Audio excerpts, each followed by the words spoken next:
Hey, good day. It's Nutritionist Myra Dill from EFit talking today about foods and inflammation. So, topic of today is called deflame. So, I'm looking at the top 5 items to decrease inflammation. So, some of these you might not want to hear, but they do make a difference in terms of how your body actually feels and its battle against fighting chronic disease. So top one to avoid is excess amounts of sugar, and we're talking about table sugars or non-naturally occurring sugars. So the sugar that you find in fruit in limitation is great for you, so don't be skipping your fruit unless you are on a very specific protocol to do so. We're talking about foods that have added sugar in them, or some that you may not think of, like hidden in cereals. So you can check your cereal label and you're looking for things that are added in that have an OSE on the end. So fructose, glucose, galactose, sucrose, anything with an OSE is actually a sugar. So we're trying to limit the added in sugars. Number 2 is alcohol. So we know in Bermuda a lot of people love to drink, and excessive amounts of alcohol do cause inflammation in your body. Because if you see the word sugar alcohol, you'll see that alcohol actually does convert to a sugar. So when the body metabolizes it. So we want to limit excess alcohol as our number 2 way to decrease inflammation. Number 3 is artificial trans fats. So artificial trans fats may also be listed on a label as partially hydrogenated oil.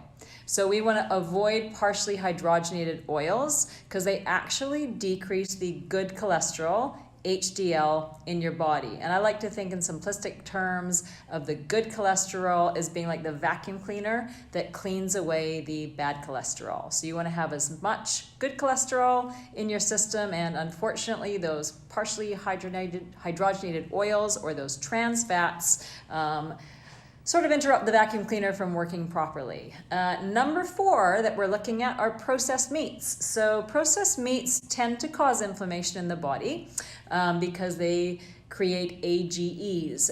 We won't get into the science side of that, but basically because they cook at a higher temperature, they act a little bit differently on your body. So the processed meats that were most common that we're looking at are things like sausages, bacon, jerky, anything that's gone to a higher temperature as far as the process or processed meats is the easiest way to remember that. So things that are generally in packages that are meats could have a processed meat aspect to them.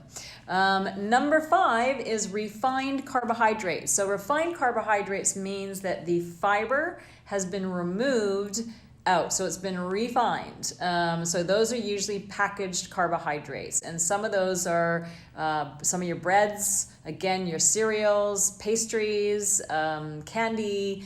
So any of the thing that has had the fibrous part of the carbohydrate actually taken out of it. And why is that important? Because it means that that sugar becomes a very fast-acting inflammatory sugar rather than acting it's in its natural environment where it would have had the sugar moving slower through your system because the fiber would have slowed it down. So why do we want to avoid inflammation? Well, first of all, inflammation in your body could be good in some instances. So if you had a cut on your finger, your cut gets inflamed. Sometimes you see a little bit of red because the body is bringing back the supplies to fix the problem. So sometimes inflammation is fantastic. It's a warning sign to your system. But most of the time when it comes to nutrition, we don't want to have the body chronically inflamed. Few good reasons for it. Chronic inflammation can lead to weight gain or obesity. More importantly, it is a cause for heart disease and diabetes. So top 5 again, we're going to avoid the excess sugars or added sugars, decrease your alcohol intake, avoid your artificial trans fats, also known as your partially hydrogenated oils, so think French fries. Decrease your processed meats, and number 5, limit your refined carbs. So, mission for this week, take a look through your diet, and of those 5, are you having too many of one of them that you could decrease so that you get to a better 2020? We'll see you next time.